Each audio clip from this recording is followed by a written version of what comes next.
India TV speed news wellness weekend में एक बार फिर से आपका स्वागत है। और अब हम बात करने जा रहे हैं उस मीठे जहर की जिसने हिंदुस्तान को बदनाम कर दिया है वर्ल्ड डायबिटीज कैपिटल के तौर पर। और डायबिटीज इस वक्त ऑन एन एवरेज अगर हम बात करें तो 4 में से 1 शख्स जो है हिंदुस्तान में या तो डायबिटीज की बीमारी से ग्रसित है या फिर प्री डायबिटिक स्टेट में है।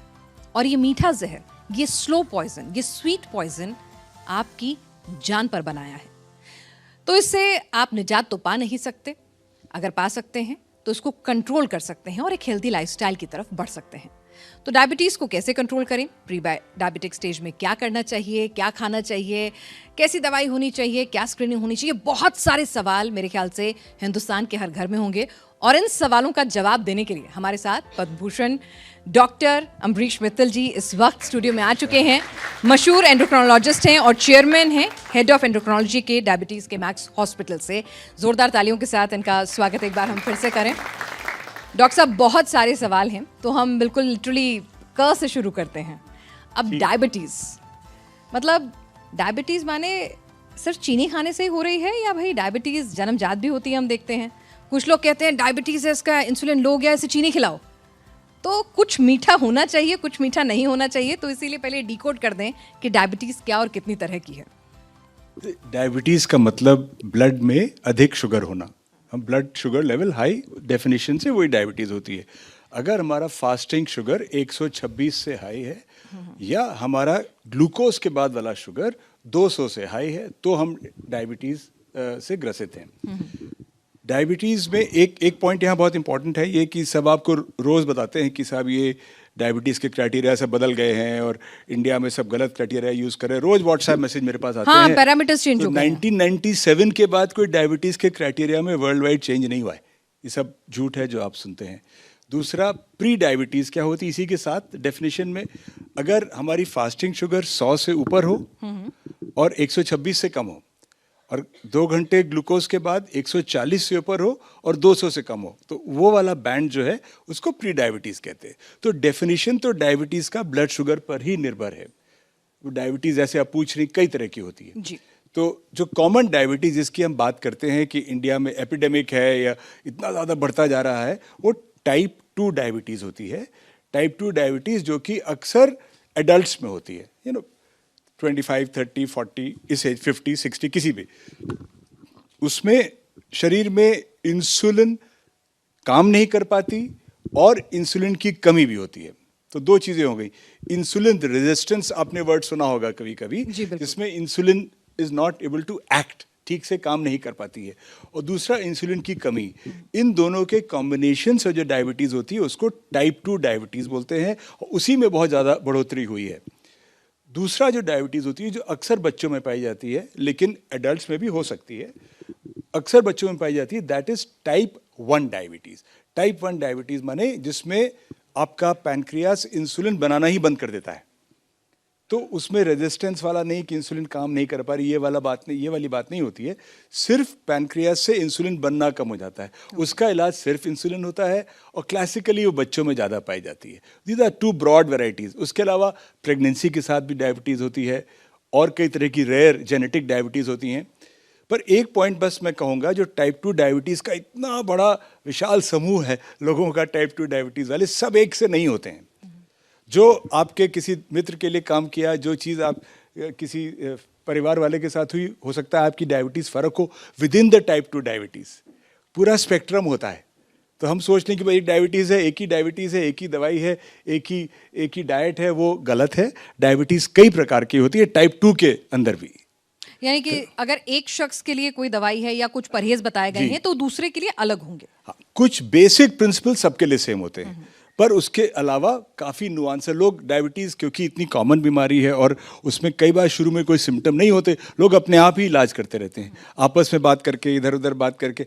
वो थोड़ा डेंजरस है क्योंकि सब डायबिटीज़ सेम नहीं होती, तो काफ़ी बारीकी होती है। उसीलिए हम लोग इतने साल पढ़ते हैं, इसीलिए बताते हैं उसके बारे में। इतना ईजी होता तो कोई दिक्कत ही नहीं थी। बिल्कुल उस पर बात करेंगे क्योंकि आजकल बहुत सारे आपके पास सोशल मीडिया से आपके पास रील्स पहुंचते हैं, शॉर्ट्स पहुंचते हैं, तो जिसमें पूरा ज्ञान होता है कि भाई देखिए 1 महीने कर लीजिए काम, आपकी डायबिटीज यूं गायब हो जाएगी, यूं कंट्रोल में आ जाएगी। तो उन पर भी मैं बात करूंगी, लेकिन सबसे पहले हम स्टेप बाय स्टेप जिस तरह से किस शख्स को अपनी डायबिटीज़ की स्क्रीनिंग करानी चाहिए? हर शख्स को करानी चाहिए या फिर अगर मेरे परिवार में है, मतलब जेनेटिकली अगर मैं प्रोन हूँ डायबिटीज़ के तो करानी चाहिए, या एक अंतराल के बाद हर किसी को ये करानी बहुत चाहिए? अच्छा प्रश्न है आपका, इज वेरी इंपॉर्टेंट, क्योंकि डायबिटीज़ के लिए टेस्टिंग बहुत इंपॉर्टेंट है। जो ये हम लोग सोचते हैं कि मैं तो ठीक फील कर रहा हूँ, मुझे तो कभी कुछ हुआ ही नहीं, तो डायबिटीज़ ब्लड प्रेशर दोनों में कुछ मालूम नहीं पड़ता है। यू डोंट गेट सिम्टम्स जब तक कि डिजीज़ बहुत बढ़ ना जाए। इसलिए आपकी टेस्टिंग, तो किसको टेस्ट कराना जी। चाहिए? इंडिया में जिस तरीके से डायबिटीज़ बढ़ी है और जिस तरीके से यंगर लोगों में, यूथ में बढ़ी है, तो 25 के एज के बाद सबको साल में एक बार ज़रूर अपना ब्लड शुगर टेस्ट कराना चाहिए। Annual testing after the age of 25, the general population, everybody. इसमें जो ओवरवेट हैं ज़्यादा और जिनकी फैमिली हिस्ट्री है, तो अगर ओवरवेट बच्चे हैं 15 साल के, 16 साल के, उनको भी पीरियडिकली 2 साल में, 3 साल में शुगर टेस्ट करा लेना चाहिए, क्योंकि दो जो सबसे बड़े कारण शुगर के हैं, वन इज जीन्स, जेनेटिक्स जो आपने बोला, हेरिडिटरी होता है, और दूसरा वेट, जो कई बार लोग नहीं कनेक्ट कर पाते हैं। डायबिटीज़ जो बढ़ती है किसी भी सोसाइटी में, किसी भी पॉपुलेशन में, वो वेट के पैरेलल बढ़ती है। अगर हम वेट को मैनेज कर लें, जैसे आप स्कूलों में जाइए, हमारे टाइम में बच्चे और अब के बच्चों में बहुत फ़र्क है। ट्रू तो दैट। ज़्यादा वेट है सबका, वेट अगर बढ़ रहा है यंगस्टर्स का, तो 100% डायबिटीज़ भी बढ़ेगी। सर, कोई सिम्टम्स भी होते हैं डायबिटीज़ के, जैसे बीपी में आप लो BP you can feel it, अगर हाई बीपी होता है तो भी सर चकराना, वॉमिटिंग, चेहरा लाल हो जाता है, कुछ चीज़ें महसूस होने लगती हैं। डायबिटीज़ में क्या आपको वक्त रहते कुछ सिम्टम्स अलर्ट के आप बता सकते हैं? पहली बात तो ब्लड प्रेशर में भी सिम्टम तभी आते हैं जब बहुत ज़्यादा बढ़ जाता है। ओके। अगर किसी का 150-90 चल रहा होगा ब्लड प्रेशर, उसे नहीं मालूम पड़ेगा। 145-95 चल रहा होगा, अभी आप कार्डियोलॉजिस्ट से मिले थे अभी, यू विल नॉट नो, वो बढ़ा ही रहेगा जब तक आप नापेंगे नहीं। इसी तरह शुगर में है, शुगर में आपके कोई सिम्टम्स आते ही नहीं जब तक कि शुगर या तो बहुत ज़्यादा बढ़ जाए, 400-500 टाइप हो जाए, Okay. और या फिर किसी न किसी ऑर्गन पे, किसी अंग पे, शरीर के किसी भाग को अफेक्ट न कर दे। तो ऐसे अगर डायबिटीज़ किसी की 250 है, ऐसे आप किसी को कोई टेस्ट अगर ना हुआ हो, और जो लोग यहाँ 30 के ऊपर हैं, 30-35 के ऊपर, आप चेक करिए, कई लोग की शुगर आपको हाई निकल आएगी, उनको कुछ नहीं मालूम होगा। इसलिए टेस्टिंग बहुत ज़रूरी है, इवन विदाउट सिम्टम्स। मतलब ये ज़रूरी नहीं कि हम किसी सिम्टम का इंतजार करें। ठीक है सर। अब दूसरा सवाल ये आता है कि डायबिटीज़ को, ठीक है मुझे पता चल गया डायबिटीज़ है मुझे, या फिर मेरे परिवार में किसी को था, तो चांसेस हैं ज़्यादा होने के, मैं क्या कर सकती हूँ? डॉक्टर के पास तो जाना है, लेकिन अपनी ज़िंदगी में क्या कुछ चेंजेस मैं ला सकती हूँ जिससे कंट्रोल कर सकूँ, थोड़ा बेटर लाइफस्टाइल मेंटेन कर सकूँ? दोनों तरीके से देखिए, डायबिटीज़ से प्रिवेंशन और डायबिटीज़ के कॉम्प्लिकेशन से प्रिवेंशन, दोनों चीज़ों में बचाव या प्रिवेंशन वही इंपॉर्टेंट शब्द है, क्योंकि इलाज करना, तो फिर इतनी जनता को डायबिटीज़ है, इतने डॉक्टर, कौन जाएगा, किसके पास क्या इलाज होगा? तो आपको स्वयं प्रिवेंशन बहुत ज़रूरी है। अगर आपके परिवार में शुगर है, तो आपको शुरू से ही एक सिंगल पॉइंट, कि बचपन से ही वेट ज़्यादा नहीं होना चाहिए। जो हम लोग थोड़े से ओवरवेट बच्चों को क्यूट मानते हैं या स्वीट मानते हैं, क्योंकि देखने में वो अच्छे लगते हैं, वो that is not necessarily good. Weight से डायरेक्ट रिलेशनशिप डायबिटीज़ का है, we have to prevent that. और साथ में फिजिकल वेट करने के लिए क्या करेंगे आप? वेट मैंने बोल दिया एक लाइन में, वेट के लिए वही डाइट करेंगे, फिजिकल एक्टिविटी, मतलब नॉर्मल चीज़ें जो सबको मालूम है। अगर आपको डायबिटीज़ लेकिन निकल आई, भाई इतना ज़्यादा इंडिया में डायबिटीज़ है, और आपने थोड़ा प्रयास किया अभी, या नहीं ध्यान दिया शुरू में, अब हो गई, तो उससे कोई लाइफ सेंटेंस नहीं है वो। डायबिटीज़ खास तौर से शुरू के स्टेजेस में जो हमें प्रिकॉशन लेने चाहिए डायबिटीज़ बचाने के लिए, और डायबिटीज़ के शुरू के स्टेजेस में सेम प्रिकॉशन होते हैं। क्या प्रिकॉशन होते हैं?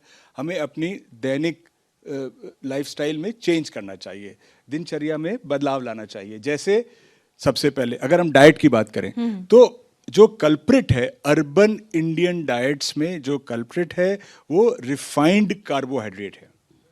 रिफाइंड कार्बोहाइड्रेट क्या होता है? सिर्फ चीनी नहीं होती रिफाइंड कार्बोहाइड्रेट, चीनी तो होती ही है, पर उसके अलावा जो हम ब्रेड खाते हैं, सफ़ेद ब्रेड खाते हैं, नॉर्मल हम लोग सोचते हैं सफ़ेद ब्रेड ही तो खाए, बहुत लाइट लिया हमने सुबह। कोई कहता है जी मैं तो खाली पोहा खाता हूँ सुबह ना, सबसे लाइट है। वो किससे बनता है? फिर उसके बाद हम रोटियां जो खाते हैं, हमारा गेहूं सब प्रोसेस्ड है, प्रोसेस्ड के उसका फाइबर निकल चुका है, उसका जर्म, तो यू ओनली हैव स्टार्च मोर और लेस, थोड़ा सा प्रोटीन। और ऐसे ही सफ़ेद चमकता हुआ चावल है। तो जो हमारी बेसिक स्टेपल है, जो हमको भी बचपन बताया गया था, इतनी रोटी इतना चावल ये खाना चाहिए, वो problem is there. So number 1 is refined carbohydrate हमारी डाइट में जितना कम हो सके उतना होना चाहिए मिनिमम। तो कैसे करें? करें कैसे भाई? आपको अगर रोटी खानी तो आप मिलेट्स का प्रयोग कर सकते हैं। सब मिलेट सेम नहीं होते, वो भी आपको देख के डॉक्टर से, न्यूट्रिशन से पूछ के करना चाहिए। पर ज्वार, बाजरा, कोडो मिलेट्स, बहुत सारे मिलेट्स हैं जो अच्छे हैं डायबिटीज़ के लोगों के लिए, जिसमें फाइबर रहता है। फाइबर की वजह से वो रिफाइंड नहीं होते तो जल्दी से शुगर बढ़ता नहीं है उनसे। तो इस तरह की चीज़ें आपको डाइट में refined carbohydrate. Second point is वही बात कि फाइबर ज़्यादा होना चाहिए। हर चीज़ हम लोग रिफाइंड खाते हैं, cake, pastry, toast, that's a problem. We should have more fibre. जैसे गांव देहात में लोग रोटी खाते हैं, उसमें चोकर मिला हुआ होता है आटे में, it's not very tasty. But आप एक से ज़्यादा दूसरी नहीं खा सकते उसमें। आप खा के देखिए, आप 2 में एकदम लगेगा अरे भाई बहुत पेट भर गया मेरा। तो यही एक, that is a trick. So more fibre, less refined carbohydrate, more fibre. Third point is more protein. आजकल सब लोग नाराज हो जाते हैं हर बात पे, लेकिन इंडियन डाइट्स में प्रोटीन कम है तो मैं क्या करूं भाई? है कम ना, वो तो साइंस दिखा रही है। हम लोग की डाइट्स में प्रोटीन कम है इन जनरल। कुछ लोग का ठीक होता है, 90% लोग की डाइट्स में प्रोटीन कम होता है। प्रोटीन का डायबिटीज में बहुत रोल है। ओके। अगर आप प्रोटीन कम लेंगे तो आपकी मसल मास कम होगी। मसल मास कम होगी तो इंसुलिन रेजिस्टेंस, जो मैंने बताया आपको शुरू में, वो बढ़ेगा। You need muscle for insulin action. तो first thing is that. Second thing is आप प्रोटीन एक मील में लेते हैं, एक जैसे ब्रेकफास्ट में, लंच में, जिसमें भी प्रोटीन लेते हैं साथ में, तो शुगर जल्दी से नहीं बढ़ती। बोथ फाइबर एंड प्रोटीन ये हमारी शुगर को बढ़ने से रोकते हैं। तो लेस रिफाइंड कार्बोहाइड्रेट, मोर फाइबर, मोर प्रोटीन, ये बेसिक्स हैं हम लोग की डाइट में जो चेंज होना चाहिए। तीनों में प्रॉब्लम है इंडियन, अर्बन, खासतौर से अर्बन इंडियन डाइट्स में। तो प्रोटीन पे ध्यान, हम जब प्लेट बताते हैं, से दैट जब आप कोई भी चीज़ खा रहे हैं, कहीं भी खा रहे हैं, कहीं पार्टी में गए हैं, मित्र के यहाँ गए हैं, परिवार में हैं, तो हर प्लेट में देखिए इसमें प्रोटीन कौन सा है? हमारे इस प्लेट में प्रोटीन तो है ही नहीं, सिर्फ कार्बोहाइड्रेट खा रहे हैं हम लोग। हम बोलते हैं कि एक प्लेट में आइडियली आधे में तो सिर्फ वेजिटेबल्स होना चाहिए। फोकस जो है should be on vegetables rather than on the roti chawal. ये बहुत जरूरी है। Half plate should be vegetables, 1/4 should be protein content. जो भी आप, अगर आप एग्स लेते हैं तो एग्स, अगर आप पनीर लेते हैं तो पनीर, नॉन वेजिटेरियन है तो chicken, 1/4 should B that. And only 1/4 should B actual carbohydrate, which should be high fibre carbohydrate. और जबकि होता है इससे उल्टा है। होता रिवर्स है, होता रिवर्स है। हम लोग खूब सारा चावल का ढेर लगा के उसी में, आई एम फ्रॉम यूपी, उसी में थोड़ा थोड़ा डाल के दाल और खाते रहते। तो वो कॉन्सेप्चुअली प्रॉब्लम। तो ये चेंजेस हम लोग के डाइट, साथ साथ ये हो गया। देखिए फिजिकल एक्टिविटी लाइफस्टाइल में इनबिल्ट थी। अब हम सब के साथ प्रॉब्लम है, सुबह से हम लोग काम करते हैं, शाम तक फिजिकल एक्टिविटी के लिए टाइम निकालना पड़ता है। तभी ये जिम्स और ये और तमाम चीज़ें चल रही हैं, पूरा एक इंडस्ट्री अलग ही चल रही है। बट बेसिकली अगर थोड़ा, अब वो हो नहीं सकता अगर थोड़ा सा semi rural, semi urban lifestyle में अपने आप एक्टिविटी होती है, नेचुरल एक्टिविटी है। You don't have to do it. वो चीज़ें आपको करनी ही है, पैदल ही करनी है, अपने हाथ से ही करनी है। जैसे बात कर रहे थे हम लोग, प्रोसेस्ड फूड, पैकेज फूड, लोग सब खाना ऑर्डर करते हैं बाहर से हर समय, क्योंकि घर में बनाने का कोई है नहीं, कोई समय नहीं है। तो ये सारी चीज़ें लाइफस्टाइल में हुई है। इसी वजह से जीन्स तो बदले नहीं हमारे, बिल्कुल, हेरिडिटी तो बदली नहीं है, वही उसी वजह से बढ़ती जा रही है। इसका एक और बहुत अच्छा वो प्रमाण है, वो ये है कि अगर आप गांव में जाए भी डायबिटीज़ कम है, हालांकि बढ़ रही है, कोक, पेप्सी सब वहाँ भी पहुँच गया है, बट गांव में डायबिटीज़ फिर भी कम है, राइट। और आप थोड़ा मिडिल साइज टाउन में आइए, डायबिटीज़ बढ़ जाती है। और मेट्रोज में जहाँ कम्यूट इतना लंबा है, जहाँ लोग बिल्कुल चल ही नहीं पाते हैं, वहाँ डायबिटीज़ और बढ़ जाती है। तो ये हम वही लोग हैं, अब जो लोग माइग्रेट करते हैं विलेज से शहर में, उनकी डायबिटीज़ की रिस्क बढ़ जाती है। तो ये चीज़ें, मतलब दीज आर इम्पॉर्टेंट थिंग्स जो हम अपनी डे टू डे लाइफस्टाइल में कर सकते हैं। अपनी फिजिकल एक्टिविटी बढ़ाएं, थोड़ा सा चल लें, जहाँ भी चलने का मौका हो चल लें, जहाँ सीढ़ी चढ़ने का मौका हो चल लें, जहाँ गाड़ी दूर हो तो वहाँ पैदल चले जाएं, ड्राइवर को वहाँ ना बुलाएं। सो वो टिपिकल हैबिट्स है। अब डे टू डे में भी एक्टिविटी बढ़ा देंगे, उससे भी अंतर पड़ता है। सर एक और चीज़ है कि डायबिटीज़ मुझे डायग्नोज हो गया, कई लोग कहते हैं थोड़ी सी बढ़ी हुई है, ये तो ऐसे ही कंट्रोल हो जाएगी, दवाई लेने की ज़रूरत नहीं है। ये चीज़ हम अपने आसपास बहुत ज़्यादा सुनते भी हैं कि ठीक है, इसको तो मैं डाइटरी चेंजेस से कंट्रोल कर लूँगा, दवाई अगर लेनी शुरू कर दी तो वो लाइफ लॉन्ग लेनी पड़ेगी और फिर उसको मेंटेन करना मुश्किल हो जाएगा। तो क्या वाकई में अगर किसी को डायबिटीज़ है, वो सिर्फ लाइफस्टाइल से रिवर्स हो सकती है? बिल्कुल ऐसी डायबिटीज़ होती है शुरू के स्टेज में, अगर बहुत ज़्यादा बढ़ी हुई नहीं हो और लोग प्रयास करें जेन्युइनली प्रयास करें, फिर उसमें भी लोग अपना बहुत निकालते हैं तरीके। अगर सही प्रयास करें तो बिल्कुल ऐसा संभव है कि बिना दवाई के भी डायबिटीज़ कंट्रोल हो जाती है, ऐसी बात नहीं है। और शुरू के स्टेज में, और अगर बहुत ज़्यादा बढ़ी हुई नहीं है, डॉक्टर ने कहा है कि आप सिर्फ लाइफस्टाइल ट्राई करिए, तो लाइफस्टाइल से ट्राई करिए। और कई बार होता है कि लाइफस्टाइल से ठीक हो जाती है। कई बार ये भी होता है कि अगर शुरू में शुगर ज़्यादा है जी। लेकिन आपका लाइफस्टाइल बिल्कुल ही खराब था और शुरू में काफ़ी ज़्यादा आ गई, तो डॉक्टर बोले कि भाई अभी तो दवाई आपको लेनी ही चाहिए, तो दवाई शुरू कर दीजिए, साथ में पूरा लाइफस्टाइल बदलिए, अपना डाइट बदलिए, अपना एक्सरसाइज बदलिए। अगर ये अब सब चीज़ें करेंगे साथ में तो धीरे धीरे दवाई कम होती जाएगी। और ऐसा बिल्कुल नहीं है कि एक बार दवाई ले ली तो परमानेंट है वो। अच्छा, ऐसा भी हो सकता है मैंने शुरू बिल्कुल किया। धारणा गलत है। अच्छा, दवाई डायबिटीज की एडिक्टिव नहीं होती। डायबिटीज की बीमारी अगर ऐसी आपकी है, या आपको उस तरह की डायबिटीज है जहाँ इंसुलिन की कमी है या और चीज़ें हैं, या फिर आप वो लाइफस्टाइल नहीं मेंटेन कर पा रहे हैं, या फिर आप वजन नहीं कम कर पा रहे हैं, तो आपकी दवाई ही चलेगी हमेशा। पर आपने एक बार दवाई ले ली, ये बहुत बड़ा बैरियर है कि आप दवाई नहीं लेंगे और चाहे कुछ भी हो जाए। पर दवाई लेने से आप हो सकता है शुगर को इजीली कंट्रोल कर लें, और ये हो सकता है कि आप अपनी मेहनत करें, वजन कम करें, डाइट कंट्रोल करें, तो दवाई छूट जाए। तो ये दवाई बिल्कुल एडिक्टिव नहीं होती, नशा नहीं है डायबिटीज़ की दवाई। It is not habit forming, ये गलत धारणा एकदम। चलिए, तो ये एक मिथ हमने यहाँ पर ब्रेक करने की ज़रूर कोशिश की। अच्छा, अब दूसरी चीज़ आती है फल। कुछ लोग कहते हैं कि भाई फल तो नेचुरल शुगर है, खा लेने दीजिए। लेकिन कुछ डॉक्टर्स कहते हैं नहीं भाई, फल से भी आपकी डायबिटीज़ जो है स्पाइक हो सकती है। फिर आजकल हमने देखा है कि कई लोग कहते हैं कि देखिए मैंने ये खाया, एक मॉनिटर आ गया है मशीन कि उससे आपका अगर मैंने ये चीज़ खाई तो मेरा शुगर लेवल इतना स्पाइक हुआ है, इंसुलिन लेवल अगर कोई दूसरी चीज़ खाई तो इतना हुआ है। तो ये जो कॉन्सेप्ट है खान पान का, इसको किस तरह से आप समझाएंगे डायबिटीज़ के पेशेंट्स के लिए? देखिए, फल जो है वो नेचर की कैंडी है। इट्स प्रकृति ने हमारे लिए फल बनाए हैं इसीलिए ना कि वो खाएं लोग। लेकिन अगर आपको डायबिटीज़ है तो आपको थोड़ा संभाल के फल खाना है। रास्ता हमेशा बीच वाला ठीक होता है ना। तो वो जो न्यूट्रिशनिस्ट आके बोल रहे जितना चाहो आम खाओ और कुछ नहीं होता, और ना वो जो कि बोले कुछ छूना भी नहीं तो क्या हो जाएगा। बीच का रास्ता।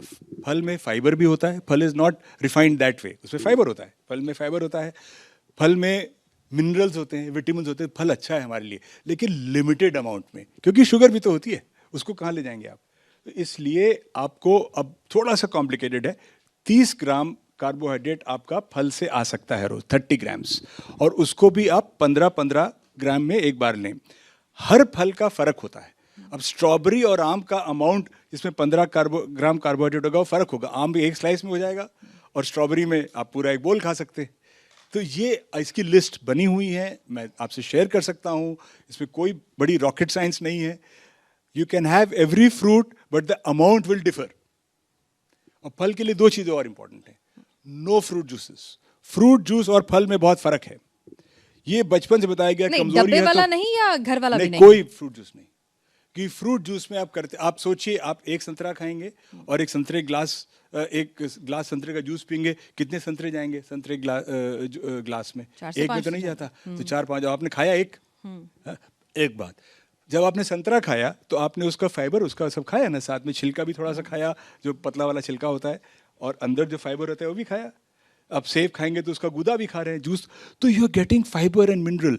जब आप सिर्फ जूस निकालते हैं, चाहे घर पे निकालें और प्रोसेस तो कर छोड़ ही दीजिए, पर उसमें तो सिर्फ चीनी होती है। तो उस तरीके से कोलाज और जूसेस में बहुत ज़्यादा फर्क नहीं है डायबिटिक्स के लिए। तो हम सोचे कि हम तो फ्रूट जूस लेते हैं, आप फल ले लीजिए, जूस नहीं लेना है। This is very. दूसरा जो फल में इंपॉर्टेंट पॉइंट है, सबके लिए रेलेवेंट है, कि फल को डेजर्ट की तरह न खा के एक स्नैक की तरह खाएं। शाम का जो चाय वाला स्नैक है उसमें नमकीन के बजाय फल कर दें। जो आप ब्रेकफास्ट और लंच के बीच में लेते हैं उसमें फल ले लीजिए, उसी अमाउंट में जो पहले मैंने बताया। तो third point with about fruits is have it with protein. जो फल में जो नहीं होता वो प्रोटीन नहीं होता, तो थोड़े से नट्स एंड फ्रूट्स खा लीजिए। Nuts are very good source of protein. थोड़ा दही के साथ ये ले लीजिए। आम और दही का कॉम्बिनेशन जो बताया गया था आपको बचपन में, वो गलत नहीं है, आम और दूध का। तो ये 3-4 पॉइंट हैं। Correct amount of that fruit, correct timing in between meals, not immediately after, and third is protein के साथ खाना। इससे करेंगे तो फल का मजा लीजिए जरूर, क्योंकि फल इंपॉर्टेंट भी है हमारे लिए। सर, एक चीज़ है कि डायबिटीज़ डायग्नोज हो गया, उसके बाद डायबिटीज़ मैनेजमेंट, ये कितना मुश्किल होता है? देखिए, डायबिटीज़ के डायग्नोसिस से लोग बहुत हताश हो जाते हैं। हाँ। मैं रोज़ देखता हूँ ओपीडी में, इतने स्ट्रेस में आते हैं जैसे मतलब जैसे बिल्कुल कोई क्रिमिनल केस प्रूव हो गया आपके अगेंस्ट, इस टाइप की चीज़ रहती है। तो आई थिंक डायबिटीज़ का नेचुरली किसी को अच्छा नहीं लगेगा, बोलिए आपको डायबिटीज़ है, कोई तकलीफ तो होगी ही सोच के। पर डायबिटीज़ के लिए जो लाइफस्टाइल है वो हेल्थी लाइफस्टाइल ही है, उस सभी के लिए वो लाइफस्टाइल होना चाहिए। तो डायबिटीज़ कोई सज़ा नहीं है, डायबिटीज़ के साथ आपको जीना सीखना पड़ेगा। अगर आप बहुत लकी हुए और शुरू वाले केसेस में हुए, माइल्ड वाले में, तो हो सकता है आपकी सर खत्म भी हो लेकिन जाए। डर इतना बना दिया जाता है ना, डेंटिस्ट के पास भी जाओ आपको डायबिटीज तो नहीं है, कोई बीमारी हो आपको डायबिटीज तो नहीं है, कहीं भी कुछ हो आप डायबिटीज पेशेंट तो नहीं है। अरे भाई, जो बीमारी लेकर गए हैं उसके साथ साथ आप अगर डायबिटीज इतना पूछा जाएगा तो डर तो जाएगा ना कोई भी। तो आई अंडरस्टैंड, बिल्कुल। मैंने तो खुद ही कहा लोग बहुत डर हाँ। के आते हैं। देखिए, इसमें आपको डिस्टिंग्विश करना पड़ेगा कंट्रोल्ड डायबिटीज़ और अनकंट्रोल्ड डायबिटीज़ में। जो लोग डायबिटीज़ को कंट्रोल में रखते हैं, इसके मायने उनकी रीडिंग्स ठीक हैं। ये नहीं कि मैं तो ठीक फील कर रहा हूँ, मैंने चेक ही नहीं किया 6 महीने से। बहुत कॉमन है, मैं तो ठीक था, मुझे कुछ हुआ ही नहीं आज तक। अभी आप आए तो आपकी शुगर 400 है, कैसे हो गई 400? बोले मैं तो एकदम ठीक था, but you did not check for 1 year. ये बताते नहीं लोग। तो अगर हम कोशिश करेंगे और डायबिटीज़ को कंट्रोल रखेंगे तो हमारा कॉम्प्लिकेशंस का रिस्क कुछ भी नहीं है। मैं तो ये बोलूँगा, जो डायबिटीज़ इनको शुरू हुई और उन्होंने शुरू से ध्यान दिया डायबिटीज़ पे, वो जिनको डायबिटीज़ नहीं होती उनसे ज़्यादा हेल्थी होते हैं, क्योंकि वो ध्यान देते हैं, अपनी रेगुलर टेस्टिंग करते हैं, डॉक्टर से मिलते हैं, डाइट पे ध्यान देते हैं, वज़न पे ध्यान देते हैं। जो अच्छे डायबिटीज़ के पेशेंट्स हैं उनका लाइफ स्पैन और हेल्थ कई बार नॉन डायबिटिक से बेटर होता है। चलिए ये एक तो और ये मिथ बहुत हमने यहाँ पर इंपॉर्टेंट पॉइंट तोड़ा है, है बहुत। जी। तो जो आपसे सब पूछते हैं वो इसलिए पूछते हैं कि भाई आप दांत के लिए गए या आप किसी चीज़ के लिए गए, कि शुगर तो नहीं है, शुगर से तो कॉम्प्लिकेशन। हाँ। तो शुगर अगर बोलिए मेरा जी HbA1c 6.5 है और मेरी फास्टिंग 110 आ रही है, PP 150 आ रही है, कोई दिक्कत नहीं है। पर आप पहुंचोगे 400 शुगर लेके, तो सर्जन तो परेशान हो गई, फिर बुलाएगा हमको कि किसी तरह ऑपरेशन करना बहुत ज़रूरी है, कि कॉर्नरी बाईपास सर्जरी होनी, अभी आप कार्डियोलॉजिस्ट से मिले हैं, वो भी नहीं कर सकते 400 शुगर पे ऑपरेशन। तो ये तो प्रॉब्लम लेकिन है। सर ये क्या होता है कि डायबिटीज है तो उसके साथ सारे अंगों के लिए, मतलब ऐसा नहीं है कि डायबिटीज का मतलब ये सिर्फ ये है कि भाई आपका लिवर भी परेशान हो रहा है, आपके हार्ट में भी दिक्कत आ रही है, तो ये मीठा जहर जो है सिर्फ पूरे शरीर को ही एक तरह से खाता जाता है, ये क्या रिलेशन होता है सब में? ये बहुत इंपॉर्टेंट पॉइंट है, क्योंकि डायबिटीज़ एक अकेले नहीं होती है। पहली बात तो डायबिटीज़ से आप बिल्कुल सही कह रही हैं, कॉम्प्लिकेशंस तो हो। अनकंट्रोल्ड डायबिटीज़ है, हमेशा अनकंट्रोल्ड ही सोचेंगे, कंट्रोल डायबिटीज़ से कुछ नहीं होता। जी। अनकंट्रोल्ड डायबिटीज़ से kidney damage, I damage, liver damage, heart, all that is possible, और होता ही है, आप देखते ही है रोज अनकंट्रोल डायबिटीज से। एक तो ये बात होगी, तो डायबिटीज कंट्रोल करना जरूरी है, वो तो कह रहे हैं पहले दिन से। दूसरा जो है, डायबिटीज एक पूरे सिंड्रोम का पार्ट है। मतलब अकेले शुगर, खाली शुगर वैल्यू से नहीं होता है, उसके साथ कोलेस्ट्रॉल की चेकिंग, कोलेस्ट्रॉल का वैल्यू सही रखना उतना ही इंपॉर्टेंट है। अगर आपको अपने शरीर के अंगों को बचाना है डायबिटीज के असर से, तो सिर्फ ब्लड शुगर से नहीं होगा। ब्लड शुगर, कोलेस्ट्रॉल, तीसरा ब्लड प्रेशर का भी लोग ध्यान नहीं रखते। तो ये 3 चीजें, ABC बोलते हैं हम लोग। A फॉर A1C जो डायबिटीज का मेजर होता है कंट्रोल का, B for blood pressure, C for cholesterol. ये ABC का ट्रायंगल अगर आप सही रखेंगे तो आप सब ऑर्गन्स को बचा सकते हैं। अगर आप इसमें कुछ खुला छोड़ देंगे कि नहीं इसकी तो दवाई लूंगा नहीं, डायबिटीज की ले लूंगा, ब्लड प्रेशर की दवाई तो नहीं लेता मैं, ये बहुत कॉमन है। मैंने कहा भाई ब्लड प्रेशर दवाई क्यों नहीं लोगे? नहीं मुझे नहीं लेनी दवाई, मुझे अच्छा नहीं लगता। तो मतलब ये प्रॉब्लम है, then you are not doing a good job. अगर आप तीनों चीज ठीक से करेंगे तो आपके ऑर्गन्स अवश्य बचे रह सकते हैं, और रहते हैं। मेरे पास इतने पेशेंट जिनको 50 साल से डायबिटीज, 60 साल से डायबिटीज है और कुछ कॉम्प्लिकेशन एंड दे नहीं हैविंग है। A normal life. They're having a normal life. चलिए, तो डायबिटीज अगर है भी तो उसे कंट्रोल किया जा सकता है, अभी तक ये हमें समझ में आ रहा है, which is very good thing. मेरे कुछ और सवाल हैं, लेकिन इस बीच दर्शकों के भी सवाल जो है हमारे पास आ चुके हैं। So one is about diabetes, of course. Recently, we're seeing that people with type 2 diabetes are increasingly going for insulin treatments instead of going on diabetic medication, and without they're outweighing the risk of hypoglycemia to complications of diabetic medication. So is that good? बहुत अच्छा सवाल है कि type 2 diabetes ऐसे जिक्र किया है, जो कॉमन डायबिटीज़ है, क्या उसमें सबको इंसुलिन पे जाना चाहिए ये लोग ज़्यादा? तो ऐसा है नहीं। इनफैक्ट जो नई दवाइयाँ आई हैं उनसे तो इंसुलिन का ट्रीटमेंट डिले ही हो रहा है।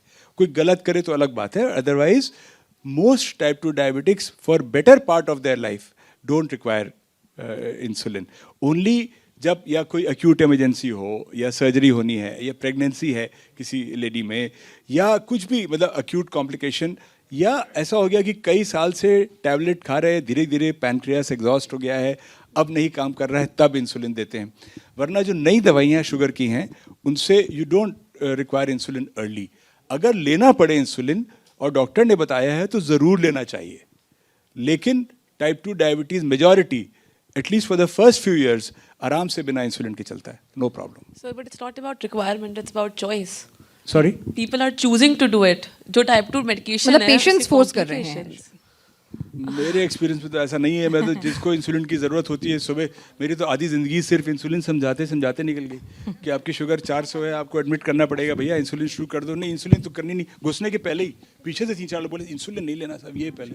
तो ये इंसुलिन को लेकर डर कैसा है? क्या मतलब टैबलेट्स इंसुलिन भी को लेके ऑप्शन है बहुत और डर है, इंसुलिन जो आप जानती हैं इंसुलिन फोबिया टाइप का है दुनिया में सब जगह है, लेकिन इंडिया में ज़्यादा है। उसके 2-3 कारण हैं। एक तो पहला तो वही है जो आपने कहा था कि इंसुलिन पे गए तो परमानेंट इंसुलिन पे गए, अच्छा, ये लोग सोचते हैं। एक बात, दूसरा इंसुलिन इंजेक्टेबल है, ओके। तो एक हालांकि बहुत इजी इंजेक्शन है, पेन से देते हैं आजकल, कोई दिक्कत नहीं है, बहुत आसान है, लेकिन है तो इंजेक्टेबल, टैबलेट से तो मुश्किल है।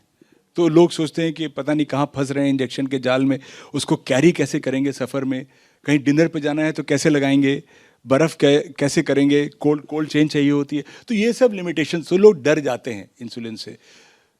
तीसरा, लोगों को लगता है कि इंसुलिन लग गई माने मेरी लास्ट स्टेज आ गई डायबिटीज़ की, अब तो मैं तो फेल हो गया, I have failed in my life, I have failed in my health and now I am on insulin, जबकि ऐसा बिल्कुल ही नहीं है। तो लोग बहुत डरते हैं इंसुलिन से। मैं तो यही कहूँगा कि जो अगर आपके डॉक्टर ने इंसुलिन बताया है तो समझें क्यों बताया है, और प्लीज़ आप इंसुलिन अगर बताई गई है तो ले लें, क्योंकि आपके शरीर में जिनको डायबिटीज़ नहीं है, इंसुलिन ही शुगर को कंट्रोल कर रहा है भाई। तो अगर नहीं किसी और तरीके से हो रहा है तो जो चीज़ शरीर में कम है उसी को बाहर से दे रहे हैं आप। तो इसलिए वो सबसे नेचुरल तरीका है डायबिटीज़ कंट्रोल करने का, उससे नहीं भागना चाहिए। जी, एक और हमारे पास सवाल है जी। सर, मेरा नाम भारत है। Yes. जैसे कि आपने बताया कि जो टाइप 1 डायबिटीज़ है उसमें इंसुलिन का सिक्रेशन होता ही नहीं है, मैक्सिमम के बच्चों के केस में देखने को मिलता है। तो ऐसी कोई मेडिकल टेक्नोलॉजी नहीं है कि जिससे इंसुलिन का सिक्रेशन दवाइयों द्वारा हम इंक्रीज की जा सके? ये बहुत अच्छा सवाल है, और ये सवाल हर एंडोक्रिनोलॉजिस्ट और डायबिटोलॉजिस्ट के दिमाग में आता ही है हर समय। इस पे बहुत रिसर्च हो रही है, बहुत तरह तरह की चीज़ें ट्राई की। पैनक्रियास ट्रांसप्लांट ट्राई किया गया है, आइलेट सेल ट्रांसप्लांट ट्राई किया गया है, स्टेम सेल ट्रांसप्लांट ट्राई किया गया है। अभी पहली रिपोर्ट आई है एक सक्सेसफुल स्टेम सेल ट्रांसप्लांट की चाइना से एक पेशेंट में। तो मतलब इस पे शोध बहुत चल रहा है।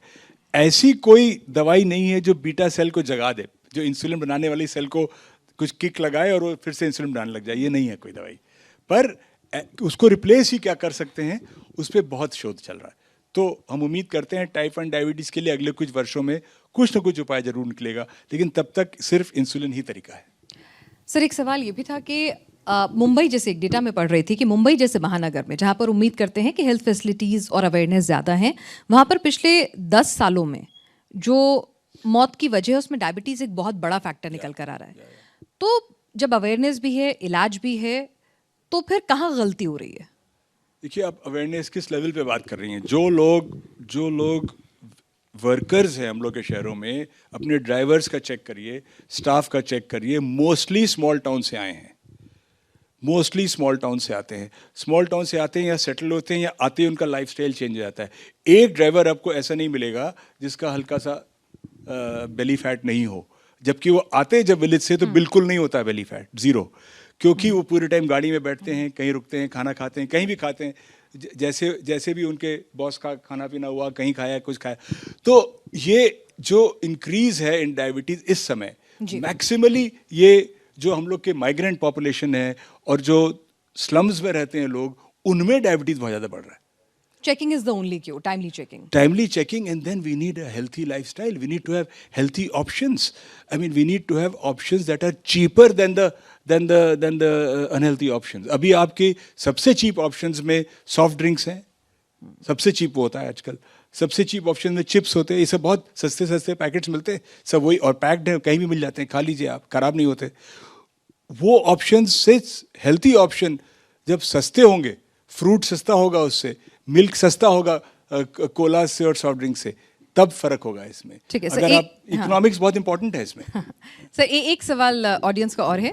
सर माय ग्रैंडसन जो है इज 10 years old जी। हेरिडेटिकल फादर ग्रैंडफादर, कोई भी किसी को शुगर नहीं है, ब्लड शुगर, लेकिन वो छोटा है और उसका ट्रीटमेंट भी कराया था तो हेरिडेटिकल, तो अब वो योग भी करता है, व्यायाम भी करता है, सब उसके बाद भी उसको जो है हुई, तो कॉज क्या हो सकता है? उसको डायबिटीज है। हाँ डायबिटीज है, क्यों नो हेरिडेटिकल? या। नहीं सर, 10 साल के अगर है ना बच्चा तो टाइप 1 डायबिटीज हुई ना, ब्रदर तो को है, ना मदर को है। वो हेरिडिटी उसमें बहुत कम होता है, वो अलग ही होती है सर। वो तो लाइफस्टाइल? ऑटो इम्यून नहीं सर, लाइफस्टाइल से नहीं होती।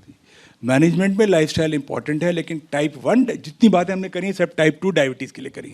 टाइप 1 डायबिटीज सर फर्क बीमारी है, हाँ, he is getting insulin। उसमें तो इंसुलिन ही देना पड़ेगा और कोई उससे स्ट्रगल भी नहीं करना चाहिए, उसको सही तरीके से इंसुलिन देना चाहिए, he have a good healthy life. लेकिन उस अगर विडम्बना में रहेंगे हर समय या इसमें रहेंगे कि कैसे हम करें सॉल्व इसको, इंसुलिन छूटेगी नहीं सर। सच्चाई यही है, कोई मतलब कुछ करिश्मा हो जाए कुदरत का अलग बात है, वरना ऐसे छूटती नहीं है इंसुलिन। सही तो सर। वो अलग है सर, उसमें आप ब्लेम ना करें किसी को, it is is luck, it is is luck.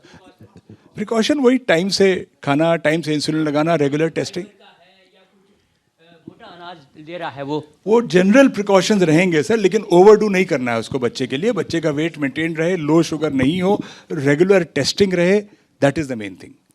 चलिए एक सवाल ये भी है कि ऑल्टरनेटिव थेरेपीज, ठीक है, और मतलब मेरे ख्याल से यहाँ पर इस हॉल में बैठे हुए लोग भी अगर डायबिटिक के शिकार हैं तो ऑल्टरनेटिव थेरेपीज में वो भी जाते हैं, डॉक्टर के साथ साथ वो भी चालू रहता है। ये कितनी सही है और इसमें कितनी सक्सेसफुल है? जिसको हम ऑल्टरनेटिव मेडिसिन बोल रहे हैं, वी मीन ट्रेडिशनल मेडिसिन, और जो मॉडर्न मेडिसिन नहीं है, तो उसमें एक इशू बहुत बड़ा ये आता है कि जो भी हमारे ट्रेडिशनल मेडिकेशंस हैं या रिकमेंडेड मेडिकेशंस हैं, उनके पीछे कोई अभी की साइंस नहीं दिखती है। प्रॉब्लम यह है कि कोई भी आप बोलो जी ये वाली दवाई बहुत ही अच्छी है, इससे मेरी शुगर ठीक हो जाएगी, उसकी ठीक हो गई, किसी की ठीक हो गई। आप उसको, एक तरीका होता है टेस्ट करने का, इसे क्लिनिकल ट्रायल बोलते हैं। हर दवाई जो आप एलोपैथी की लेते हैं, वेस्टर्न मेडिसिन की, वो क्लिनिकल ट्रायल से, तो क्लिनिकल ट्रायल होना ज़रूरी है, चाहे वो 3000 साल पहले लिखा हो, चाहे 500 साल पहले लिखा हो, सिर्फ इसलिए कि वो लिखा है, उस समय कुछ ट्रायल्स हुई होंगी ना। क्या अभी की मट्टी वही है, अभी की हवा वही है, अभी का पानी वही है? We don't know, we can't believe that. अभी क्लिनिकल ट्रायल हो और प्रूव हो कि वो दवा अच्छी है तो हम ज़रूर इस्तेमाल करेंगे। अभी तक मुझे कोई प्रोवन ऑल्टरनेट मेडिसिन में दवाई नहीं मिली है डायबिटीज़ की। जितने भी पेशेंट लेते हैं किसी पे भी ट्रायल बेस्ड एविडेंस, तो उस एविडेंस से हम क्यों भाग रहे हैं? हम अगर हमारी दवाई काम करती है ऑल्टरनेट मेडिसिन की, तो हम उसको ट्रायल पे लगाएं, काम करेगी ज़रूर, कोई खिलाफ नहीं है। मैं क्यों खिलाफ हूँगा? मेरा काम क्या आपको ठीक करना, मैं ये नहीं वो वाली दवाई लिख दूंगा, लेकिन मेरे पास एविडेंस तो होनी चाहिए, एक बात। दूसरा, उनके साइड इफेक्ट मॉनिटरिंग का कोई तरीका नहीं है हमारे पास। आप जो पढ़ते हैं एलोपैथिक दवाई है, उसके साइड इफेक्ट्स होते हैं, क्योंकि हर साइड इफेक्ट ट्रैक किया जाता है। ट्रायल्स में इतना विग्रस, मैं बहुत ट्रायल्स का पार्ट रह चुका, इट इज़ सो विग्रस, आप जब होंगे तो समझ में आएगा। अगर पेशेंट आप हो ट्रायल में तो परेशान हो जाएंगे, हर चीज़ मुझे ब्लड हर बार चेक करते रहते, उसके बाद ही अप्रूव होती है। तो हमको मालूम है 1% चांस है इसमें लीवर का, 0.01% चांस है बोन प्रॉब्लम का, इसमें हमको पता ही नहीं है क्या चांस। ये तो नेचुरल है, नेचुरल है तो सेफ क्यों है भाई? नेचुरल बेरीज जो आप जंगल में सब सेफ होती हैं, सारे प्लांट सेफ होते हैं, कितने पॉइजनस होते हैं उसमें? तो ये सब आर्गुमेंट्स एकदम, in my opinion, they make no sense. जो भी आप यूज़ कर रहे हैं उसका क्लिनिकल साइंटिफिक एविडेंस हो तो हम ज़रूर तैयार है, चाहे सोर्स कुछ भी हो, सोर्स कुछ भी हो। सर कोविड के बाद जो सडन राइज है टाइप 2 डायबिटीज़ में, वो क्यों है और क्या वो परमानेंट रहने वाला है लोगों के अंदर? और उसके साथ जब वो लोग इंसुलिन ट्रीटमेंट या फिर मेडिसिन पे, डायबिटिक मेडिसिन पे जा रहे हैं, तो उनको और दूसरी कॉम्प्लिकेशंस भी हो रही हैं, ऐसी भी चीज़ें सामने आ रही हैं। देखिए, कोविड का कुछ रिलेशनशिप तो डायबिटीज़ से है, लेकिन उतना नहीं, इतना लोग समझते हैं। लोग समझते हैं कि कोविड से डायबिटीज़ एपिडेमिक बढ़ गया एकदम से, तो ऐसा नहीं है। हमारा ट्रेंड तो वैसे ही था उसके पहले भी भाई, ऐसा नहीं है। सो नंबर 1, कोविड में स्टेरॉइड्स बहुत यूज़ हुए हैं, तो टेम्पररीली तो बहुत शुगर बढ़ी है, बहुत, 500 में तो 24 घंटे we were on the phone trying to solve diabetes problems, क्योंकि स्टेरॉइड इतना दिया जाता है कोविड में, ये दिया जा रहा था स्पेशली फर्स्ट वेव में, राइट? तो एक तो ये प्रॉब्लम। दूसरा ये कि कोविड के दौरान सब घर के अंदर रहे और कुछ फिजिकल मूवमेंट बंद हो गया, और डेफिनेटली शुगर बढ़ जाएगी। तो एक वो कारण है। तीसरा, एज सच कोविड इन्फेक्शन की वजह से कुछ लोग की शुगर बाद में जी। बढ़ी, तो उस डायबिटीज में और नॉर्मल डायबिटीज में कोई फर्क नहीं है। ओके, उसको उसी तरह मैनेज करना है जैसे हम बात कर रहे हैं, और अगर डेफिनेटली अगर डायरेक्टली बढ़ी होगी उससे तो वो कम भी हो जाएगी। तो डायबिटीज को आप अगर शुरू में, जैसे मैंने बोला, मैं फिर से एम्फसाइज करूंगा, शुरू में diabetes young patient in the beginning, और लाइफस्टाइल खराब है, सब कुछ ठीक करे तो डायबिटीज को रेमिशन में आप भेज सकते हैं। जो आजकल रिवर्सल का बहुत सारा हाँ, आता कि रहता diabetes, है, रिवर्सल ये वो, तो रिवर्सल वर्ड ना यूज करें, बट बिना दवाई के डायबिटीज बहुत से लोग की मैनेज हो जाती है। But this has to be done under supervision, अपनी मर्जी से नहीं कि मतलब हम जो चाहे करे जा रहे हैं। आप करिए, मेरे कितने पेशेंट हैं जिनकी डायबिटीज खत्म हो गई, लेकिन सबकी नहीं होती, बहुतों की नहीं, ज़्यादातर की नहीं होती, पर कुछ होते हैं जिनकी हो जाती है। It is a possible thing. इसी तरह कोई भी डायबिटीज़ अगर शुरुआत के स्टेज में है, इंसुलिन स्टेज में नहीं है, और बहुत ज़्यादा हाई रीडिंग्स नहीं है, और अगर केयरफुल हैं, वज़न कम करते हैं, तो हो सकता है कि ये रेमिशन में चली जाए, माने दवाई बंद हो जाए। इसमें कोई बड़ी बात नहीं है। कोविड की भी कोई डायबिटीज़ ऐसी नहीं है कि परमानेंट इतना डैमेज हो गया हमको कि ठीक नहीं कर सकते। थैंक यू सर, आप हमारे साथ आए और आपने डायबिटीज़ को लेकर जितने मिथ्स थे और जो भी सवाल थे, हमने कोशिश करी इस सेशन के जरिए उनको एड्रेस करने की। आपको बहुत बहुत शुक्रिया। Thank you very much. धन्यवाद।